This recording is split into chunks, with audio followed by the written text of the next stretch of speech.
आजच्या या शुभप्रसंगी उपस्थित सन्माननीय ग्रामस्थ व अधिकारी वर्ग आपल्या सर्वप्रथम प्रजासत्ताक दिनाच्या खूप खूप शुभेच्छा.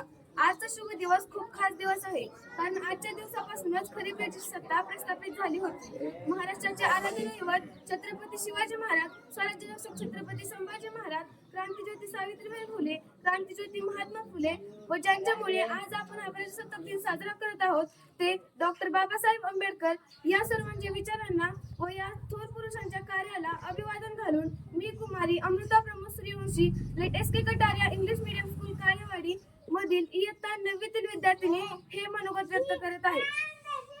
आपला भारत देश शेकडो वर्षांपासून ब्रिटिशांच्या गुलामगिरीत जगत होता. अनेक क्रांतिकारकांच्या बलिदानातून तसेच महात्मा गांधी यांच्यासारख्या महान थोर पुरुषांच्या चळवळीमुळे आज आपल्या भारत देशाला स्वातंत्र्य मिळाले.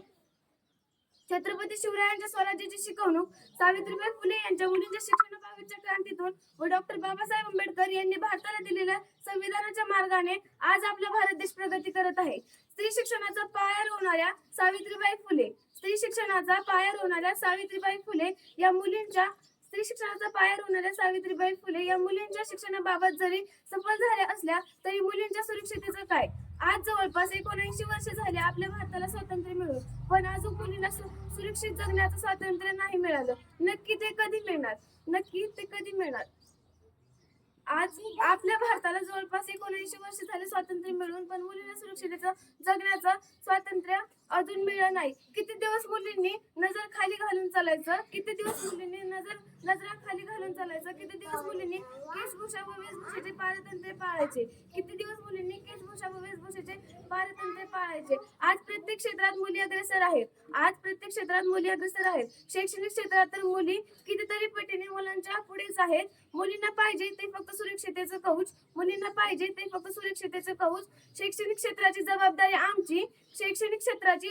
आमची, पण आमच्या सुरक्षितेची जबाबदारी तुमची. हे वाक्य प्रत्येक मुलगी आपल्या वडिलांना सांगत असते की शैक्षणिक क्षेत्राची जबाबदारी आमची, पण आमच्या सुरक्षितेची जबाबदारी तुमची. चला करूया आदर आज संविधानाचा, ज्यांनी दिला आपल्याला जगण्याचा व शिकण्याचा आधार. ते डॉक्टर बाबासाहेब आंबेडकर यांनी 2 वर्ष 11 महिने 18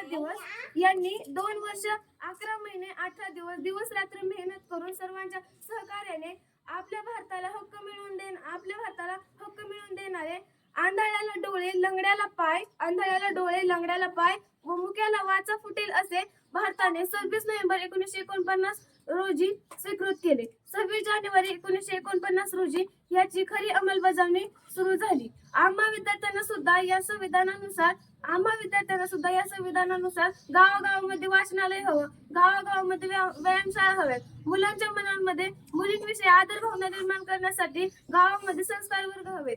मुलींविषयी आदर भावना निर्माण करण्यासाठी मुलांसाठी एक संस्कार वर्ग गावागावामध्ये नक्कीच व्हायला हवेत.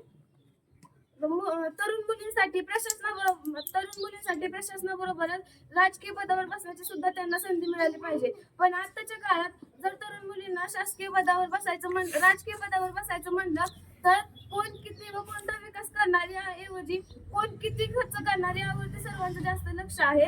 आजच्या पिढीत कुणाला जर राजकीय पदावर बसायचं म्हणलं तर कोण किती व कोणता विकास करणार याऐवजी कोण किती खर्च करणार यावरती जास्त लक्ष आहे. जर मुलींना राजकीय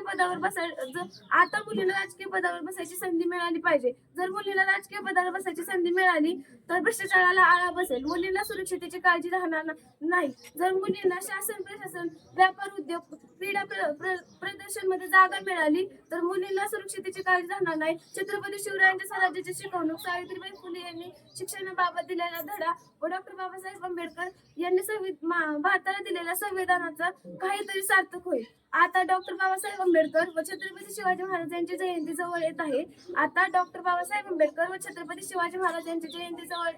आहे.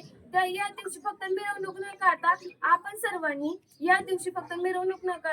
सर्वांनी जर गरीब कुटुंबातील विद्यार्थ्यांना दत्तक घेऊन त्यांना मदतीचा हात दिला तर भारतामध्ये माणुसकीची व प्रगतीची जागा वाढेल.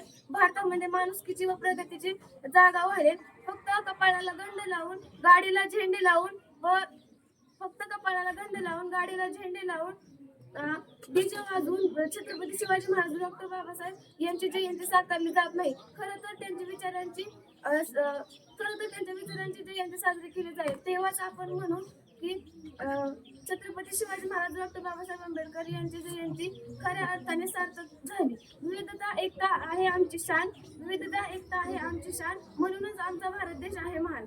आपण मला माझे विचार मांडण्याची संधी दिली त्याबद्दल मी आपले आभार व्यक्त करते. जय हिंद, जय महाराष्ट्र.